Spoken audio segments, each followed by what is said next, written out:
მომავალი ტევის პირდაპირ ეთერშია თოქ-შოუ გაგვატარეთ ნიკა პეტრიაშვილთან და ნანა ინჯგიასთან ერთად. დღეს 26 მაისია, გილოცავთ საქართველოს დამოუკიდებლობის დღეს. შესაბამისად, ჩვენი თოქ-შოუს მთავარი თემაც სწორედ დამოუკიდებლობა იქნება და რა გზა გავიარეთ ამ ხნის განმავლობაში, როგორ მოვედით აქამდე და როგორ ვინარჩუნებთ იმ დამოუკიდებლობას, რაც მოვიპოვეთ 26 წლის წინ. დღეს ჩვენი გადაცემის სტუმარი გახლავთ ისტორიკოსი მიხეილ ბახტაძე. მოგესალმებით ბატონო მიხეილ, გილოცავთ ამ დღეს. ძალიან დიდი მადლობა იმისთვის, რომ გამონახეთ დრო და დღეს ჩვენთან ერთად ხართ და მინდა რომ დავიწყოთ ამ თემაზე საუბარი, დავიწყოთ დღევანდელი დღის მიზეზის გაანალიზება და დამოუკიდებლობა, რაც ძალიან მნიშვნელოვანია და რაც ყველაზე ღირებულია და მეთანხმება მეც და ჩვენი მაყურებელიც აბსოლუტურად ნებისმიერი ქვეყნისთვის. აქვე შეგახსენებთ, რომ ჩვენი თოქ-შოუ არის ინტერაქტიული. შეგიძლიათ გამოხატოთ თქვენი მოსაზრება ნომერზე 5552124 და ასევე Facebook-ის გვერდზე მომავალი ტივი კომენტარების სახით დაწეროთ თქვენი მოსაზრებები. გისმენთ ბატონო მიხეილ? მოგესალმებით, მადლობა მოწვევისთვის. გილოცავთ თქვენს ტელემაყურებლებს და საერთოდ მთლიანად საქართველოს დამოუკიდებლობის აღდგენის დღეს. ძალიან მნიშვნელოვანი დღე არის, რა თქმა უნდა, 99 წლის წინ გამოცხადდა საქართველოს დამოუკიდებელი დემოკრატიული რესპუბლიკის შექმნა. ვითარება იყო რთული. ბუნებრივია, რუსეთის იმპერია დანგრეული იყო. თუმცა პირველი მსოფლიო ომი მიმდინარეობდა. პირველი მსოფლიო ომის დროს კავკასიის ფრონტზე რუსეთის იმპერიის მოწინააღმდეგე იყო ოსმალეთი.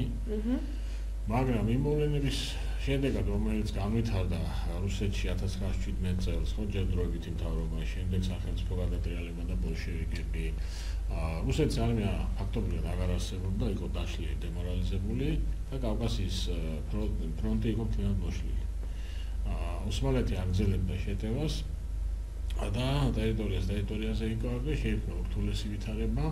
საქართველოს, სომხეთმა და აზერბაიჯანმა სცადეს ერთიანი სახელმწიფოს შექმნა, როდესაც ამიერკავკასიის დამოუკიდებელი დემოკრატიული ფედერაციული რესპუბლიკა შეიქმნა, თუმცა ძალიან განსხვავებული იყო თითოეული ამ ქვეყნის მისწრაფება, მათი სურვილები და ერთიანი სახელმწიფოს შენარჩუნება უკვე ვერ მოხერხდა. საგარეო პოლიტიკური ვითარებაც ძალიან რთული იყო და ერთადერთი გამოსავალი იმისა, რომ თავი დაგვეცა ოსმალეთის აგრესიისაგან, იყო დამოუკიდებლობის გამოცხადება, იმიტომ რომ გერმანიის დახმარებით გერმანია დაშეკვირდა, რომ ის დაიცავდა ჩვენს დამოუკიდებლობას. და აი ესე შეიძლება ითქვას, საგარეო ფაქტორებმა ძალიან დიდი როლი ითამაშა იმაში, რომ 1926 წლის 1918 წლის 26 მაისს 17 საათსა და 10 წუთზე ეროვნულმა საბჭომ გამოაცხადა საქართველოს დამოუკიდებლობა. ბატონო მიხეილ, მე ერთი კითხვა მაქვს, თუ შეიძლება, ანუ გერმანიის და საგარეო ფაქტორები ვახსენოთ და მინდა გერმანიის გარდა სხვა ევროპული ქვეყნების როლიც განვიხილოთ. ანუ მე როგორც მახსოვს, ამ შემთხვევაში სომხეთს დიდი ბრიტანეთი ლობირებდა. კი ბატონო, სომხეთი უფრო ლორეტაშირის მიმდებარე. ხო, ეს უკვე შემდგომი პერიოდია, ეს არის 1918 წლის ნოემბერი-დეკემბერი, მას შემდგომ რაც გერმანია დამარცხდა პირველ მსოფლიო ომში, გავიდა კავკასიიდან და კავკასიაში შემოვიდა ინგლისი და ბრიტანეთი. იცით რა შეასაქმე? ბრიტანელებისთვის კავკასიაში მთავარი იყო ორი პუნქტი, ეს იყო ბაქო და ბათუმი. და ბაქო-ბათუმის ნავთობსადენი. მათ ჭირდებოდათ აქ სტაბილურობა და მანდამაინც ახლა დიდი ყურადღება არ მიუქცევიათ იმისთვის, რომ როლები ეკუთვნოდა, ვის არ ეკუთვნოდა. მათთვის მთავარი იყო, რომ ომი და ბრძოლა სამხრეთ კავკასიაში შეწყვეტილიყო. ჩვენთან არის გავრცელებული ესეთი მოსაზრება, რომ ინგლისელები უფრო პროსომხურ პოზიციაზე იდგნენ, ამიტომ დაუშვათ მოხდა ისე, რომ ჩვენ ბრძოლის ველზე კი გავიმარჯვეთ, მაგრამ დიპლომატიურად ეს ტერიტორია დავკარგეთ, მაგრამ კიდევ ერთხელ გამეორე, ბრიტანელებისთვის ეს ძალიან უნიშნელო რამ იყო. მათთვის თავი იყო ომის შეწყვეტა და აი ამიტომ მიიღეს მათ ეს გადაწყვეტილება და შეიქმნა ეს ლორეს ნეიტრალური ზონა. თუმცა ვიმეორებ, ეს იყო უკვე 1918 წლის ნოემბერ-დეკემბერში და მაისში ერთადერთი ქვეყანა პრინციპში, რომელიც ჩვენ დაგვეხმარა, რომლის დახმარებითაც გამოაცხადეთ დამოუკიდებლობა და იყო გარანტია დამოუკიდებლობის და სხვათა შორის შეასრულა კიდეც თავის პირობა, ეს იყო სწორედ გერმანიის იმპერია. გასაგებია. კიდევ ერთი კითხვა მექნება, ანუ აი როგორ შეიძლება შეფასდეს, ანუ რეალურად ჩვენ სულ რამოდენიმე წელი ვიყავით დამოუკიდებელი და აი რუსეთის იმპერიის დაშლა და შემდეგ საქართველოს რესპუბლიკის ბოლშევიკება და შემდეგ საბჭოთა კავშირში შესვლა. ანუ აი როგორ შეიძლება შეფასდეს რუსეთის იმპერიის დაშლა იმ ეტაპზე შეიძლება იყოს დადებითი მოვლენა? რა თქმა უნდა, გასაგები მიუხედავად იმისა, რომ შემდეგ ბოლშევიკები მოვიდა.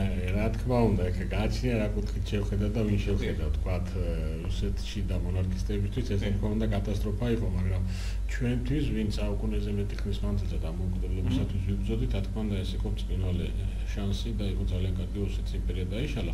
მიუხედავად იმისა, რომ ჩვენ მხოლოდ 1028 დღე გავძელით და მერე საბჭოთა იმპერიაში აღმოჩნდით, იმიტომ რომ ანუ შემდეგ უფრო გაცილებით უარეს რეპრესიებში და უარეს მდგომარეობაში. კი ბატონო, უარეს ამ კონტექსტში ვიგულისხმობ. კი, მართლაც უარეს მდგომარეობაში აღმოჩნდით, იმიტომ რომ საბჭოთა იმპერია უფრო სასტიკი იყო, ვიდრე რუსეთის იმპერია.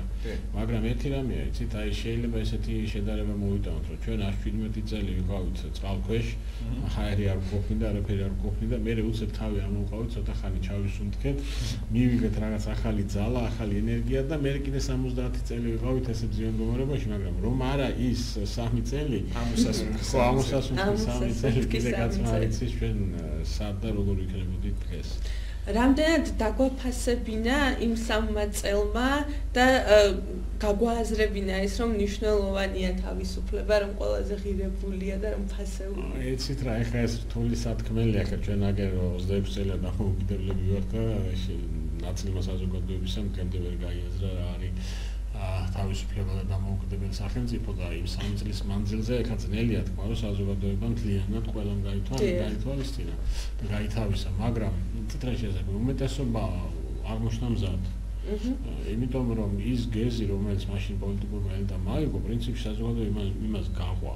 არ ყოფილა არანაირი თქვა შიდა და პირისპირებაში და წინააღმდეგობა, ეს სახელმწიფო ამიტომ არ დაანგრეულა, ხო ის უბრალოდ დაიპყრეს.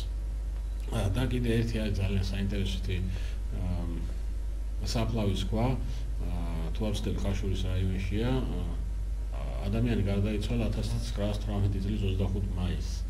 და საფლავის ქვაზე აწერია ესეთი რამ, რომ მამ მშვიდად დაიძინე, შენი ნატურა ასრულდა, საქართველო დამოუკიდებელია. მეც ვიკითხე დღეს Facebook-ზე ნახე მეცხვათა შორის. ეხლა ეს ადამიანი ყოველთვის პოლიტიკოსი არ იყო, არაფერი არ იყო, ჩვეულებრივი, ასე ვთქვათ, ქართველი იყო, რომელიც თავის საქმეს აკეთებდა, მაგრამ აი მისთვისაც კი საქართველოს დამოუკიდებლობა იყო ძალიან მნიშვნელოვანი როგორც საზოგადოების ყველა ფენა პრინციპში ელოდა ამას და მზად იყო დამოუკიდებლობისათვის. ბატონო მიხეილ, მე მაქვს კიდევ ერთი კითხვა. მაშინდელი მთავრობის პოლიტიკა და მაშინდელი მთავრობის გადაწყვეტილება უკვე ოკუპაციის პერიოდზე გადავალ, მანდიდან დავსვავ კითხვას, ანუ რამდენად იყო სწორი და რამდენად იყო მიზანშეწონილი ქვეყნის ესე ვთქვათ ბჭყალებში უპატრონოდ დატოვება. ხო, ამ თქვენ გულისხმობთ ემიგრაციაში წასვლას. პირველ რიგში ვთქვათ, რომ ეს იყო გადაწყვეტილება, რომელიც მიღებული იქნა არა მხოლოდ ერთპიროვნულად და არა მხოლოდ მთავრობის მიერ, რომ მთავრობა წასულიყო ემიგრაციაში და იქ გაეგრძელებინა ბრძოლა. როგორც ჩანს, მათ ჩათვალეს, რომ ეს სწორია. იცით რა შეესაქმე ხა პოლიტიკოსი არის, პოლიტიკოსი სამხედროა. პოლიტიკოსს ვერ მოთხოვ შე რომ დაარჩეს და ბრძოლის ველზე დაეცეს გმირულად, ხო? მათი საქმე იყო პოლიტიკური ბრძოლა და აბსოლუტურად მე მგონი სწორად განსაზღვრეს, რომ საქართველოში დარჩენით ისინი პოლიტიკურ ბრძოლას ვერ გააგრძელებდნენ.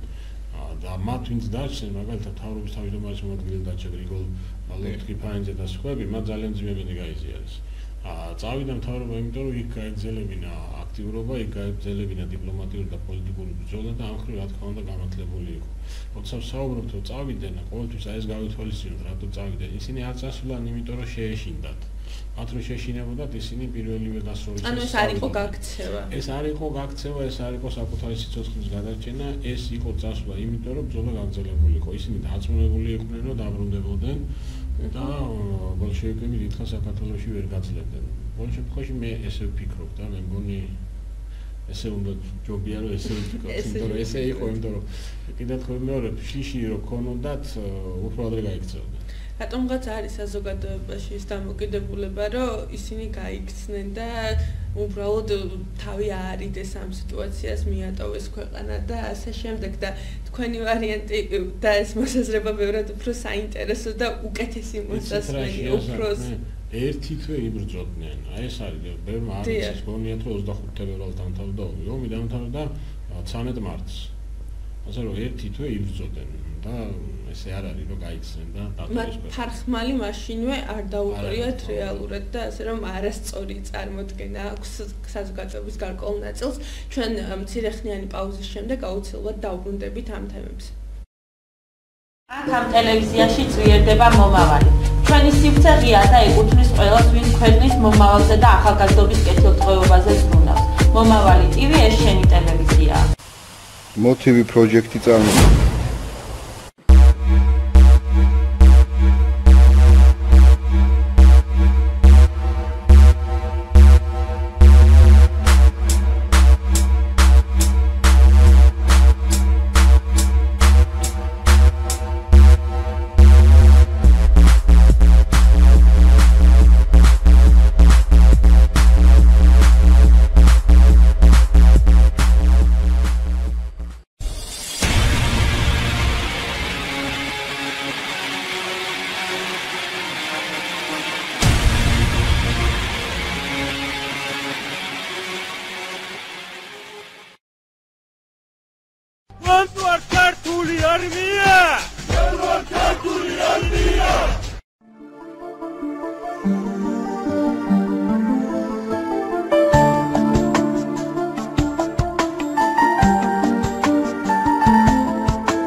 ამ ტელევიზიაში ძლიერდება მომავალი. ჩვენი სივრცე ღია და ეკუთვნის ყველას, ვინც ქვეყნის მომავალზე და ახალგაზრდობის კეთილდღეობისთვის ზრუნავს. მომავალი TV ეს შენი ტელევიზია.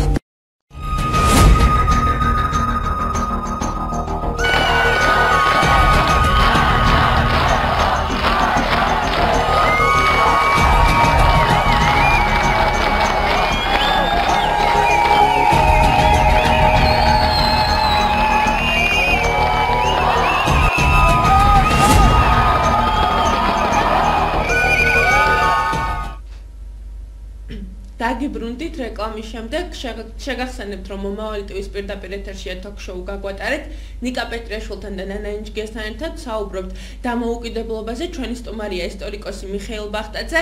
სანამ რეკლამაზე გავიდოდით ისტორიულ ჭრილში ფაქტებით მიმოვიხილეთ ჩვენ დამოუკიდებლობის მიღების პერიოდი და ვთქვით ის რომ ეს იყო ამოსუნთქვის ხანა, 3 წლიანი პერიოდი და აზრზე მოსვლის პერიოდი, როგორც ბატონმა მიშამ აღნიშნა, ეს იყო ხსნა იმ პერიოდისთვის და ძალიან უნდოდათ საზოგადოებას და ქართველებს დამოუკიდებლობის მიღება. მე როგორც ვიცი და შეგახსენებთ რომ ჩვენი თოქ-შოუ არის ინტერაქტიული, თქვენ გაქვთ შესაძლებლობა გამოხატოთ თქვენი პოზიცია და აფიქსიროთ ნომერზე 555212497 და ასევე Facebook-ზე დატოვოთ კომენტარები ჩვენს ოფიციალურ გვერდზე მომავალი TV და დააფიქსიროთ თქვენი აზრი ამ თემებთან დაკავშირებით. მე როგორც ვიცი, კომენტარია ნიკა. ნამდვილად წავიკითხავ ახლავე. ჩვენი მაყურებელი კითხულობს, რეალურად რო შევხედოთ ამ დღეს ტყუილად აღნიშნავთ, სად არის რეალური დამოუკიდებლობაო და ასევე მეორე კომენტარი არის ერთი წუთით მეორე კომენტარიც არის, ანუ იზიარებს ამ პატობს, რომ რეალურად ვართ კი დამოუკიდებლები და ბოლო-ბოლო რომელია დამოუკიდებლობის სწორი თარიღი 9 აპრილი თუ 26 მაისი. ბატონო მიხეილ, გავცეთ პასუხი თუ შეიძლება. სწორი თარიღი. ბატონო. ჩვენ საზოგადოებაში ამაზე არის ხოლმე ყოველთვის დავა, როცა 9 აპრილი მოახლოვდება, მე 26 მაისი მოახლოვდება.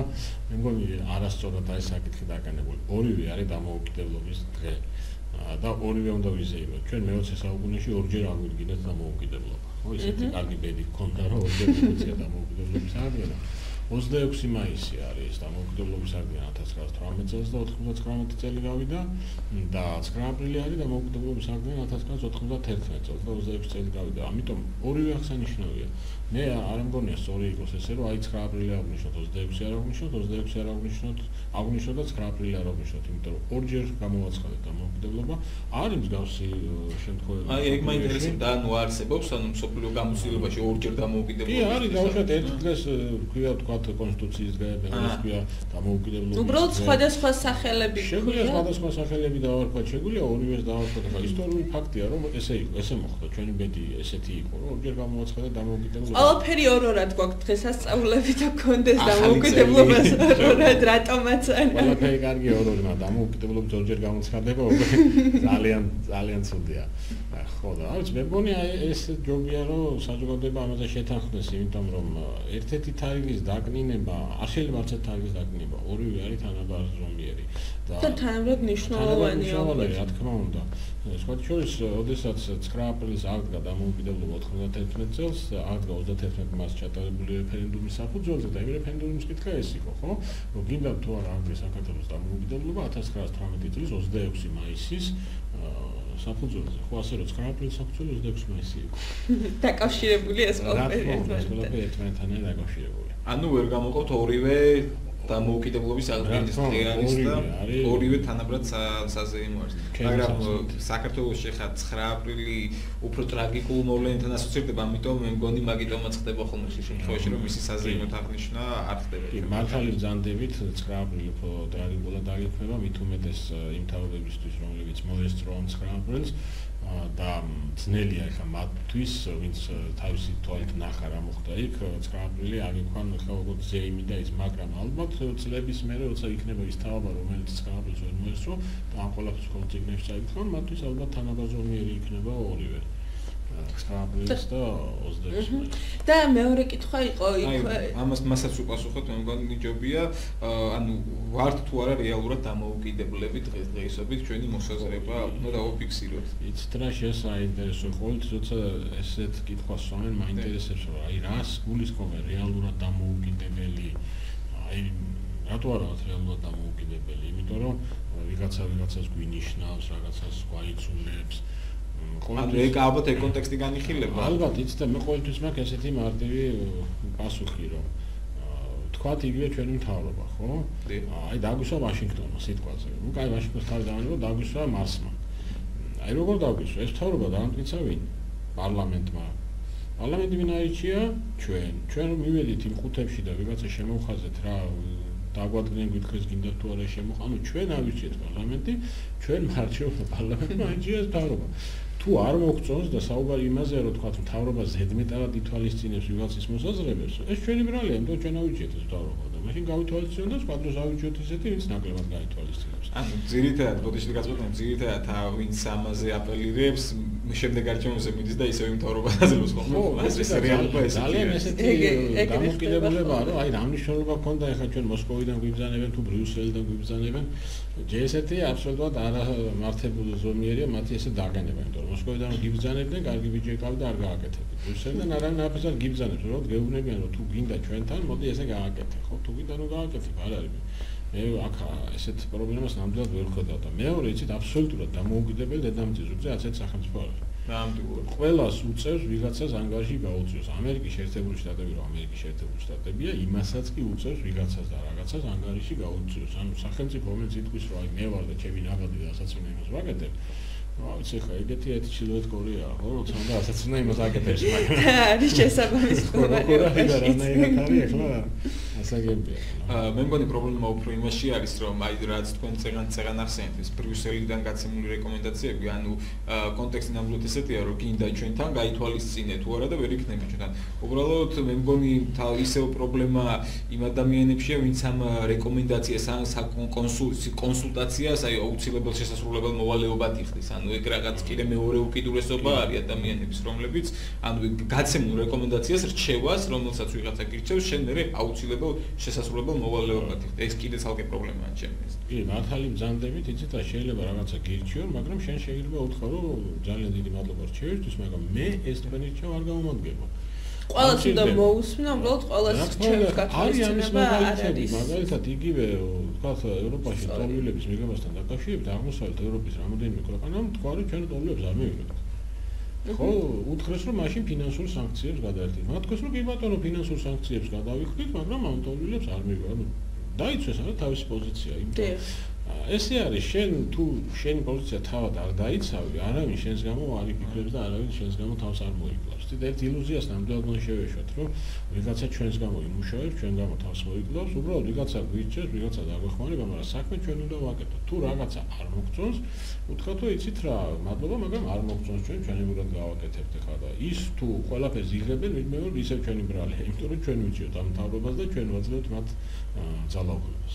ჩვენს გასაკეთებელს ყოველ შემთხვევაში სხვა არასდროს არ გააკეთებს და მე მგონი თქვენი სათქმელიც ეს იყო ზუსტად როცა ამას ამბობდით.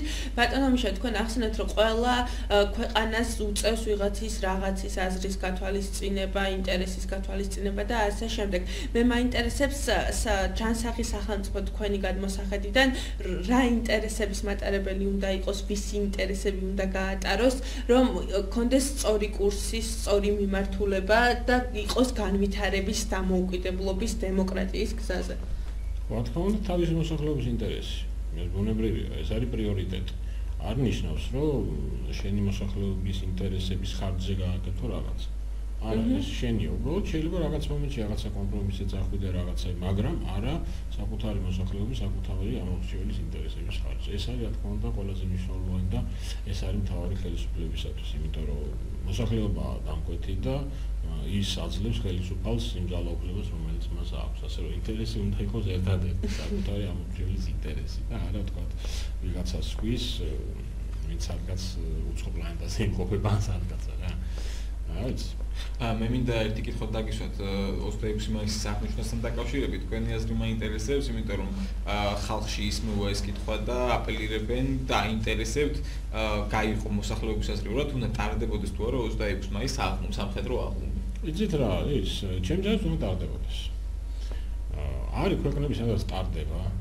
მაგალითად საფრანგეთი 14 ივლისი ბასტილის აღების დღეს ელისეზე ტარდება დიდი სამხედრო აღლომი. ვინ იტყვის რომ საფრანგეთი არ არის დემოკრატიული სახელმწიფო, არ არის განვითარებული. ზოგიერთ სახელმწიფოში არ ტარდება ეს აღლომი. ნუ ჩვენთან იყო ეს ტრადიცია, ხა საიდან მოდიოდა კარგი იყო თუ ცუდი იყო, ეს იყო. და არა მხოლოდ იმიტომ და აღდგეს რომ ეს იყო, იცით რა არის აღლომი? აღლომი პირველ რიგში არის პატივის მიგება შენი შეერაგებული ძალებისადმი. იმ ხალხისადმი, ვინც მზად არის საკუთარი სიცოცხლე გაწიროს შენ იმისთვის რომ თქვა შენ იყო მშვიდად და შენი სამშობლო იყოს დაცული. ბატონო, შეგაწყვეტინებთ, ჩვენ პაუზაზე გავალთ და პაუზის შემდეგ გავაგრძელებთ საუბარს. ამ ტელევიზიაში ძირითადად მომავალი. ჩვენი სივრცე ღია და ეკუთვნის ყველას, ვინც ქვეყნის მომავალზე და ახალგაზრდობის კეთილდღეობისთვის მომავალი ტივი, შენი ტელევიზია.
ტელევიზიაში ძვირდება მომავალი.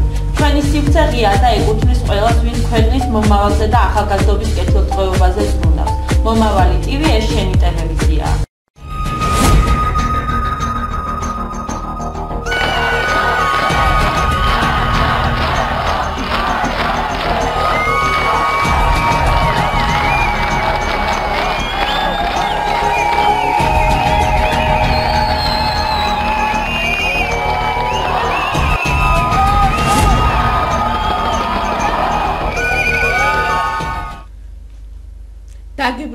პაუზის შემდეგ მომავალი ტივის პირდაპირ ეთერშია თოქ-შოუ გაგვატარეთ ნიკა პეტრიაშვილთან და ნანა ინჯგესთან ერთად საუბრობთ დამოუკიდებლობაზე. ჩვენი სტუმარია ისტორიკოსი მიხეილ ბახტაძე. ბატონო მიხეილ, სანამ გავიდოდით პაუზაზე, იქამდე თქვენ უნდა დაგესრულებინათ თქვენი აზრი აღლუმთან დაკავშირებით და მოდით გამოხატეთ თქვენი მოსაზრება ამ კითხვასთან დაკავშირებით, რომელიც ნიკამ დაკისვათ და შემდეგ გავაგრძელოთ საუბარი. ხო, მე ეს აღნიშნე, რომ აღლუმი პირველ რიგში არის პატივის მიღება იმ შენი შეერაგებულ ძალებისათვის.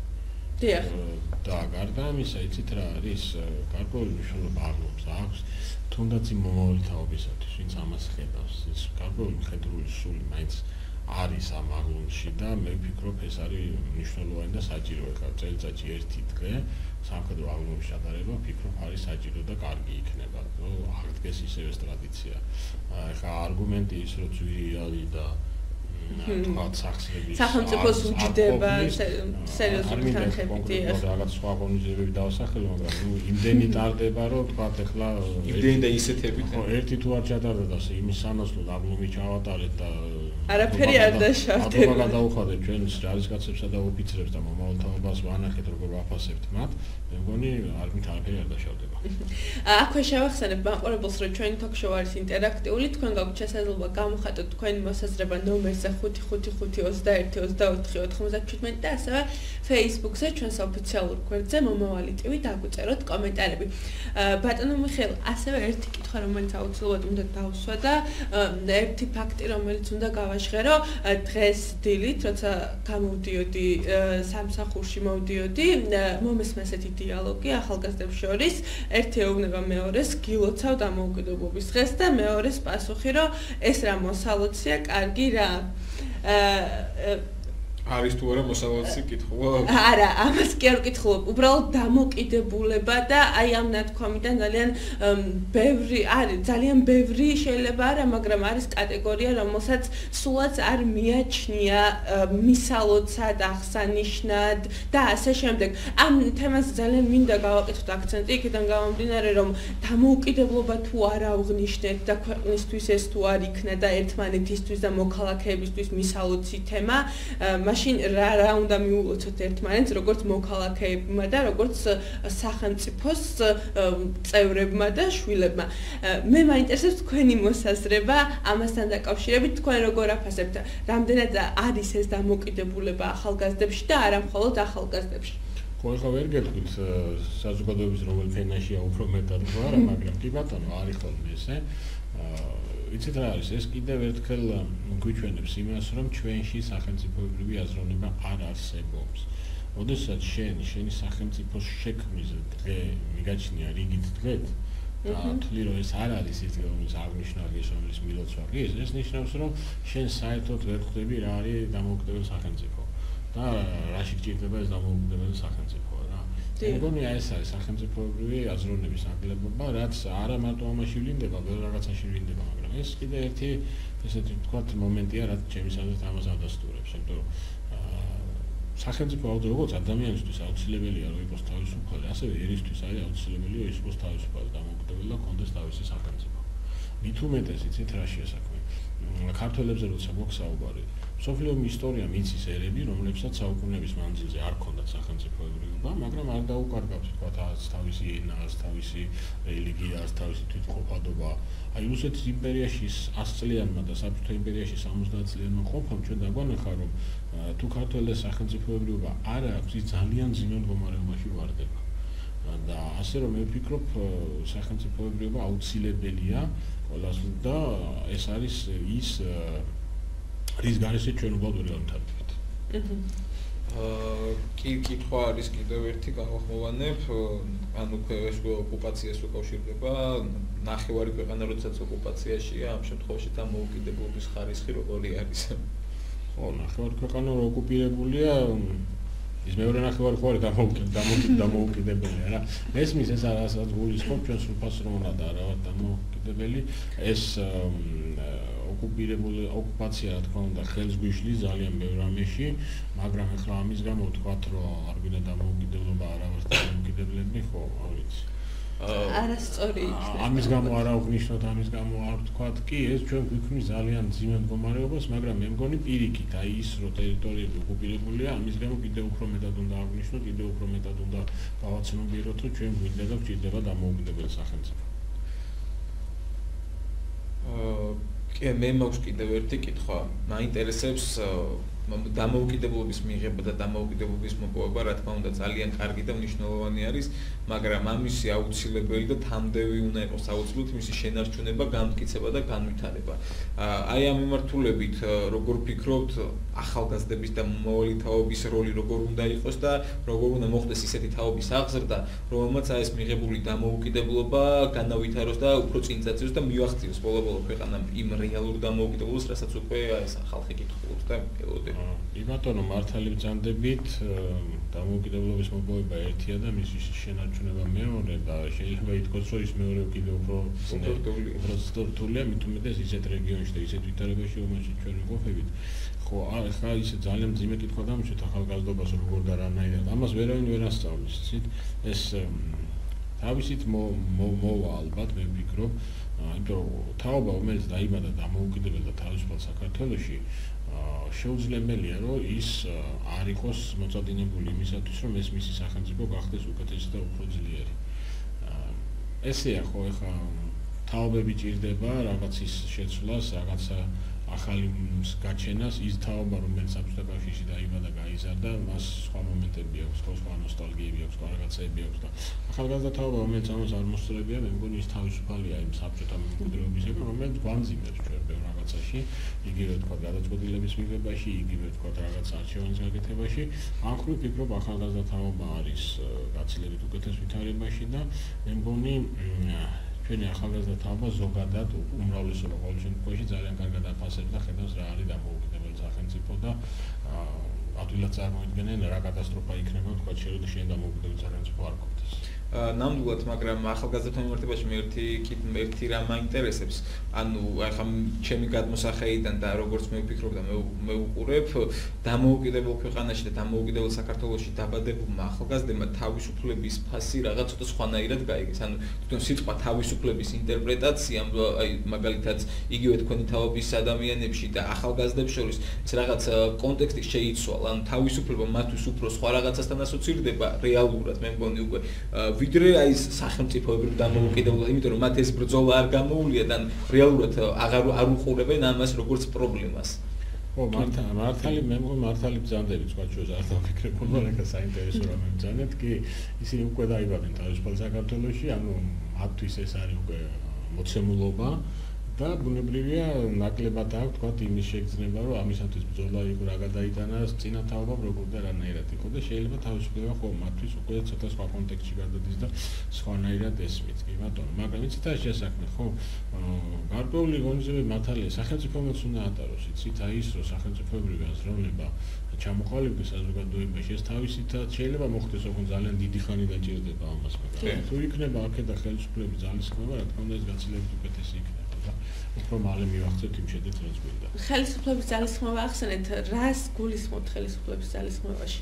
ხელისუფლების ძალისხმევაში გულისხმობ იმას, რომ უნდა მოხდეს, როგორ გითხრათ, იცით, თუნდაც ამის პროპაგანდა, რა არის სახელმწიფო, რა არის დამოუკიდებელი სახელმწიფო. რომ იმის პროპაგანდა და იმაზე ხაზგასმა, რომ ეს სახელმწიფო არის ჩვენი ოჯახი. ჩვენ ეს უნდა წარმოვიდგინოთ, რომ ეს ჩვენია, ჩვენი და არავისი არ არის. ის ასეთი ყველა ხო თავის ოჯახს კარგად უვლის არა, ყველაფერს აკეთებს, არ დაუშვებს რომ ისი ოჯახის რაღაც პრობლემა შეექმნას. ზუსტად იგივეა ეს სახელმწიფო, უბრალოდ დიდი ოჯახია, ხო, ეხლა. რა თქვა, ოჯახში 5 კაცი ცხოვრობს, ან 5 მილიონი ცხოვრობს, მაგრამ ჩვენია. ყველამ ესე რომ ვიფიქროთ, რომ მე არ გავაკეთებ და სხვა გააკეთებს, მაგრამ არაფერს არ გავაკეთებ და დაგვემხობა ეს ქვეყანა. პირიქით უნდა ვიფიქროთ, რომ მე უნდა გავაკეთო, რა ხო? ის ცნობილი სიტყვები კენედი რო თქვა, ის კი არ უნდა ვიფიქროთ, ეხლა ამერიკა რას მომცემს მე არ, ამედ ის რას მივცემ მე ამერიკას, ხო? აი ამაზე უნდა ვიფიქროთ, რას მივცემ ჩვენ სახელმწიფოს. ძალიან საინტერესო და სწორი მიდგომა და ამ მიდგომით ნამდვილად შევძლებთ ავარჩენოთ და ისეთი სახელმწიფო, როგორშიც გვინდა რომ ვიცხოვროთ თანამედროვე და ევროპული. ჩვენ რეკლამის შემდეგ აუცილებლად დავუბრუნდებით და გავაგრძელებთ დამოუკიდებლობაზე და ფასეულობაზე საუბარს. გამარჯობა, მომავალი ტივის ეთერშია თოქ-შოუ თავისუფლების მოედანი ნანა ინჯგიასთან ერთად. სანამ დღევანდელ თემაზე გადავალ, მინდა გაგაცნოთ მომავალი ტივის სარედაქციო პოლიტიკა. მომავალი ტივის ადმინისტრაცია მიიჩნევს, რომ ტელევიზიამ საზოგადოებისა და ქვეყნის წინაშე უნდა იკისროს გარკვეული სოციალური პასუხისმგებლობა და თავისი საქმიანობით ხელი შეუწყოს სახელმწიფოს განვითარებას, საზოგადოების წინაშე მდგარი პრობლემების და გამოწვევების გადაჭრის ხელშეწყობას. მომავალი ტივი თავისი კონცეფციით არის ახალგაზრდობაზე ორიენტირებული სატელევიზიო მაუწყებელი. იგი მიიჩნევს, რომ ქვეყნის მომავალი კეთილდღეობა სწორედ ახალგაზრდობაზე გადის. სწორედ ამიტომ მნიშვნელოვანია მაქსიმალურად ხელშეწყობილი იქნას ყველა ის აქტივობა, რომელიც მიმართულია ახალგაზრდობის მხარდაჭერისკენ. დღესდღეობით შექმნილი ვითარება კი კატასტროფულია. უპერსპექტივობა, განათლების არასრულყოფილება, დაუსაქმებლობა, ცხოვრების არეჯანსაღი წესი, ახალგაზრდული ოჯახების მძიმე ყოფა, შვილოსნობის დაბალი მაჩვენებელი და უამრავი სხვა პრობლემა. მძიმედ ახსოვს მომავალი თაობის ჰარმონიულად განვითარების პერსპექტივებს. სამწუხარო ფაქტია, რომ საქართველოში შექმნილი არ არის შესაბამისი მექანიზმები, რომელიც უზრუნველყოფდა ნიჭიერი ახალგაზრდების წარმოჩინებას და პოპულარიზაციას.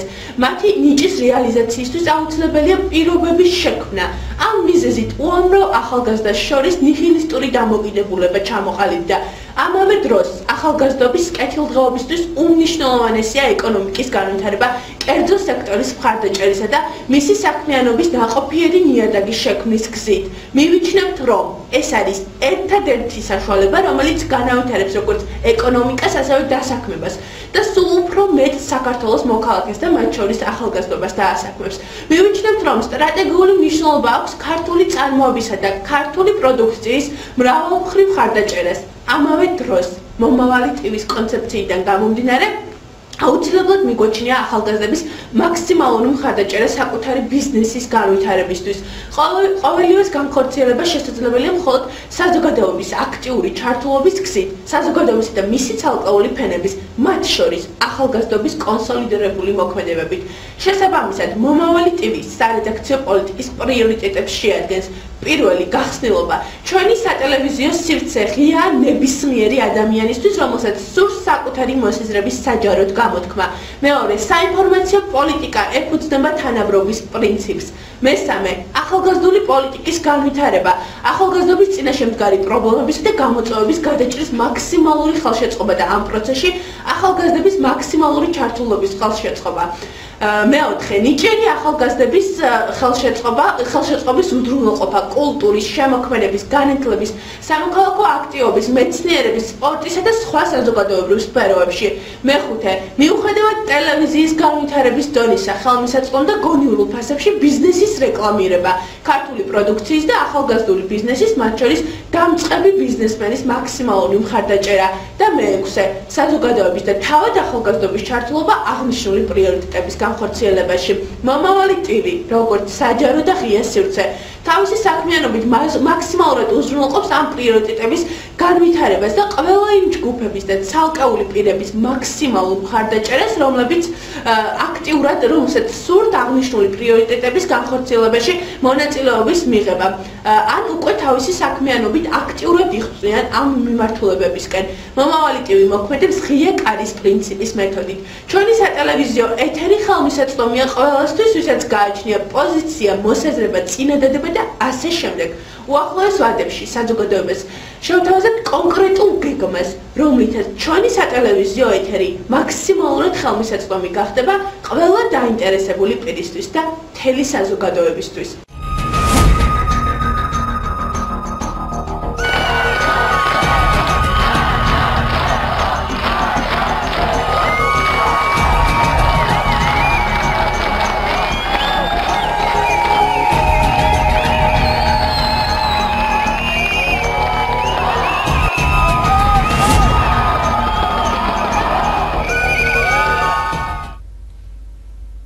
გაგიბრუნდით რეკლამის შემდეგ შეგახსენებთ, რომ მომავალი ტივის პირდაპირ ეთერშია თოქ-შოუ გაგვატარეთ ნიკა პეტრიაშვილთან და ნანა ინჯგესთან ერთად საუბრობთ დამოუკიდებლობაზე. ჩვენი სტუმარია ისტორიკოსი მიხეილ ბახტაძე.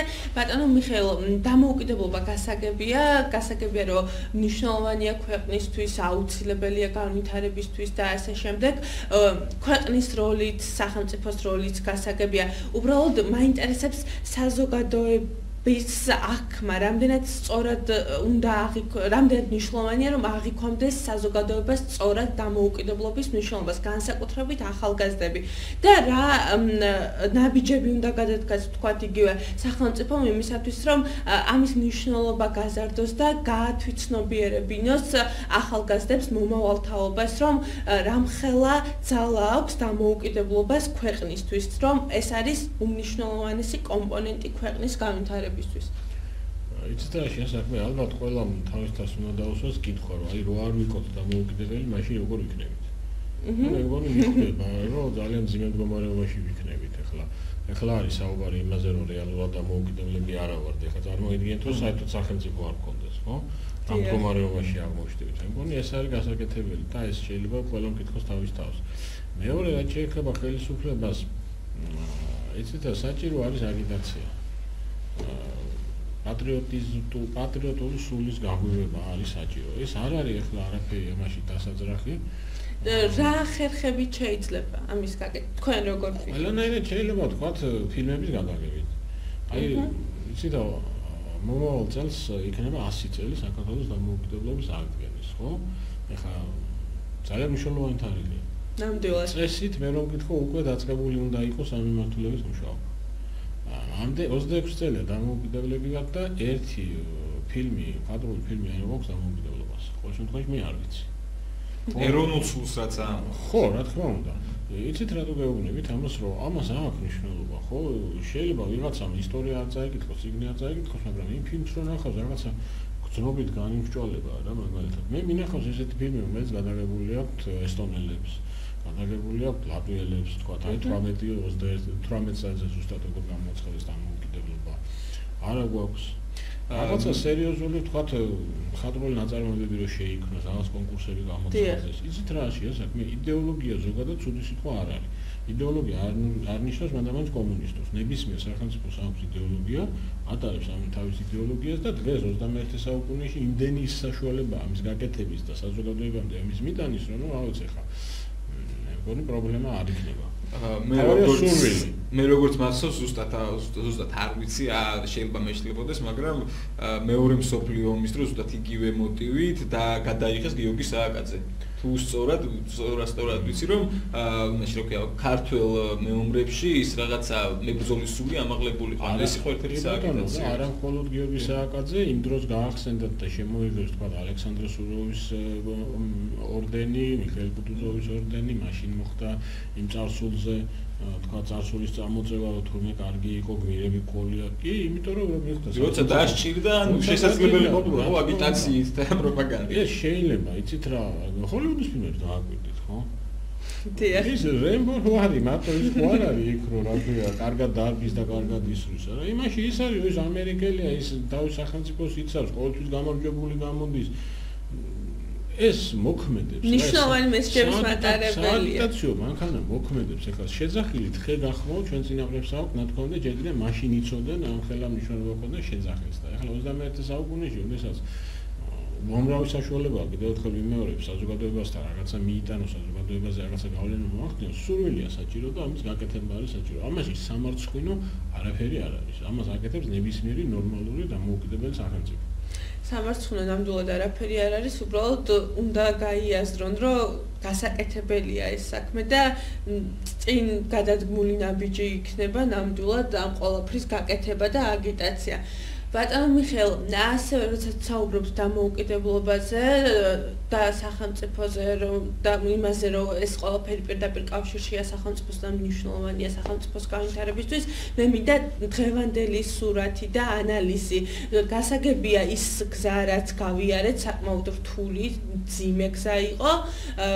არ არის გასაკვირი ისიც, რომ საზოგადოება ცოტა მოწყვეტილია რეალობას, ცოტა სკეპტიკურად უყურებს რაღაცებს, ნაკლებად აღნიშნავს იქიდან გამომდინარე, რომ ძიმე მდგომარეობაა ქვეყანაში და არ აქვს შეიძლება ამის განწყობა, შესაბამისი მდგომარეობა და სურვილიც რომ აღნიშნოს დამოუკიდებლობის დღე თავისი სოციალურ-ეკონომიკური მდგომარეობიდან გამომდინარე. უბრალოდ ახლა ამ სიტუაციაში რეალური სურათიდან გამომდინარე 99 წელი გავიდა მას შემდეგ 26 წელი გავიდა 1991 წლის შემდეგ ქვეყანა რა მდგომარეობაშია და რა მიმართულებით მივდივართ რა შეინიშნება და რა პერსპექტივები გველოდება წინ თქვენი მოსაზრება და თქვენი პროგნოზები როგორია ახლა ქართული კითხავთ მე ისტორიკოსი ვარ და ვიკვლევ რა მოხდა იმას ძველად ნაკლებად მომავალში რა მოხდება ისტორიიდან გამომდინარე მომავალში რა მოხდება კიდე საერთოდ არ არის ისტორიკოსის საქმე მაგრამ რა თქმა უნდა ახლა ისტორიის გათვალისწინებით რაღაცა მოსაზრების გამოთქმა შეიძლება ხო მე მგონი არ ვიცი მივდივართ სწორი გეზით იცით რა ხშირად არის ხოლმე ესეთი კითხვა რომ ჩვენი მიზანი არის ნატოში შესვლა თუ თქვა ტერიტორიული მთლიანობის აღდგენა რა თქმა უნდა ტერიტორიული მთლიანობის აღდგენა და ნატო არის საშუალება ამისი თუ მოგცემს ამის მართალი ბრძანდებით ეს არის მხოლოდ საშუალება მივახციოთ ჩვენ საბოლოო მიზანს ამაზეა საუბარი და ეს უნდა აუხსნათ კარგად საზოგადოებას ხო და ასე რომ მე მგონი მივდივართ კარგი სწორი მიმართულებით საინტერესოა რომ მიუხედავად იმისა რომ ჩვენი ხელისუფლებები იცვლებოდა რადიკალურად ხო შევარდნაძე შეიცვალა სააკაშვილით რომელსაც სხვანაირი პოლიტიკა ჰქონდა რა რაღაცაში სააკაშვილის ხელისუფლება და ქართული ოცნების ხელისუფლება მაგრამ ეს გეზი რომ ჩვენ მივდივართ პირობითად ეს თქვა ხო დასავლეთისკენ ანუ გვინდა ისეთ ნორმალური სახელმწიფოს აშენება როგორც ეს არის დასავლეთის სახელმწიფოები ეს გეზი გვაქვს და ეს კარგია ტემპი შეიძლება უფრო სწრაფად გვევლო მაგრამ ნუ ოპტიმისტები ვიყო და თქვა რომ შეიძლება უფრო ნელად გვევლო კომენტარი არის ბოდიში შეგაწყვეტინებთ თქვენი სტუდენტი არის ყველაზე კარგი ლექტორი ნამდვილად დავითანხმები მეც ვარ ბატონი მიშა სტუდენტი და ეს აუცილებლად აღსანიშნავია ეს პირველი სტუდენტების დამსახურებაა იმიტომ რომ ისეთ კარგ სტუდენტებთან არ შეიძლება ცუდად ჩაატარო ლექცია ბატონო მიხეილ, მე მეკნება ერთი კითხვა ეროვნულ სიმბოლიკაზე და მის დანიშნულებაზე დამოუკიდებლობის მიმართ ჭრილში ეს იქნება დროშა, გერბი და ჰიმნი. ანუ რამდენად დიდი მნიშვნელობა აქვს და რა დატვირთვა შეიძლება კონდეს იგივე ამ სამ ჩამოთვლილ მიმართ პატრიკოს. ხო, ეს არის უნიშნულოვანესი რამ გერბი, დროშა და ჰიმნი არის იგივე სახელმწიფო.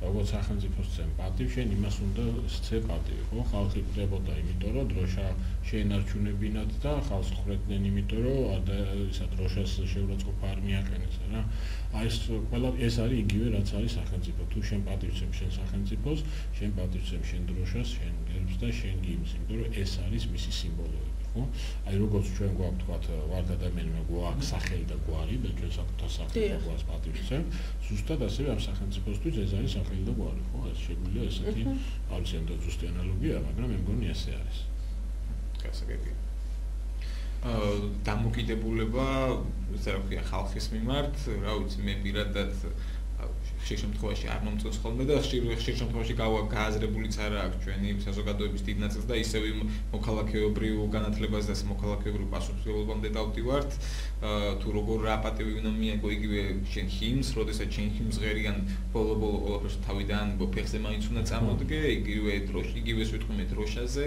და კიდევ ერთი კითხვა მაქვს, იქნება მოვასწრო ჩვენს ამ ბოლო ბლოკში, ანუ დროშის დაწევის ცერემონიალთან დაკავშირებით, ანუ როდესაც ქვეყანაში სამგლოვიარო დღე არის, აი მე მახსენდება ეხლა სულ რამოდენიმე დღის წინ ის 4 მეშახტის გარდაცვალების დღესთან დაკავშირებით, ანუ ქვეყანაში დროშა არ დაიშვა. ანუ ამ შემთხვევაში არის თუ არა ეს იმ კატეგორიის სიტყვაზე ბრჭყალებში ვიტყვი ხო რომ თქვენასაც ხო არ ვიცი ხანდად ვერ გიპასუხეთ იმიტომ დროშის დაწევა ხდება მაშინ როდესაც ოფიციალურად ხარდება სამგლოვიარო დღე და ამას იღებს სათანადო ხელისუფლება რა თქმა უნდა ძალიან ძიმე იყო და ალბათ შესაძლებელი იყო ამის გაკეთება რომ ამით პატივი მიგვეგო არა მხოლოდ იმ 4 ადამიანისთვის ალბათ იმ სხვებისთვისაც რომლებიც ასევე მათ მსგავსად თავისი სამუშაო შესრულების დროს დაიღუპნენ. გასაგებია, მადლობა. ანუ ეს მთლიანად უკვე სახელმწიფოზე იყო გადაწყვეტილი. ხო, ეხლა იმიტომ რომ შენინებით დამოკიდებული დროშას ვერ დაუშვება. ეს არის პირიქით ეხლა შენინებით დროშა დაუშვა, ეს შეურაცხყოფაა, მაგრამ როდესაც სახელმწიფო იღებს ამ გადაწყვეტილებას, ამით ის პატივს მიაგებს იმ ხალხს, ვინც გეცია ამის. დიდი მადლობა რომ იყავით ჩვენ გადაცემის სტუმარი, ჩვენ გემშვიდობებით მომავალ შეხვედრამდე.